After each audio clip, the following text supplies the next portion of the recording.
నాకు తెలిసి కనీసం 2005-6 నుంచి రేవంత్ రెడ్డి గారు మాదిగ ఉద్యమం పట్ల సానుభూతితో ఉన్నాడు. స్వయంగా ఆయన నేను చాలా వేదికలు షేర్ చేసుకున్నాం. ఢిల్లీలో మాదిగ విద్యార్థులు ఎంఎస్ఎఫ్ అనే సంఘం సభ జరిపితే 10,000 మందితో ఆ సభా వేదిక మీద పార్లమెంటు నుంచి ఎంపీగా కాంగ్రెస్ పార్టీ తరఫున రేవంత్ రెడ్డి గారు వచ్చారు. నేను మందకృష్ణ అన్న వేదిక మీద ఉన్నాం. ఆ ఢిల్లీ సభకు వచ్చి మాట్లాడాడు ఆయన రేవంత్ రెడ్డి గారు. నేను మాదిగల పక్షం, న్యాయం పక్షం, సామాజిక న్యాయం పక్షం. మా ఊరిలో మాదిగలు నాకు స్నేహితులు ఉన్నారు. వ్యవసాయ పనుల్లో మేము భాగంగా ఉంటాం. నేను జెడ్పీటీసీ గెలవడానికి, తర్వాత ఎమ్మెల్సీగా గెలవడానికి, తర్వాత నేను ఎంపీగా గెలవడానికి మాదిగలే కారణమయ్యారు.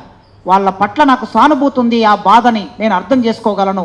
ఖచ్చితంగా నేను అధికారంలోకి వస్తాను, వచ్చిన తర్వాత పరిష్కరిస్తాను అని ఢిల్లీలో మాట్లాడాడు.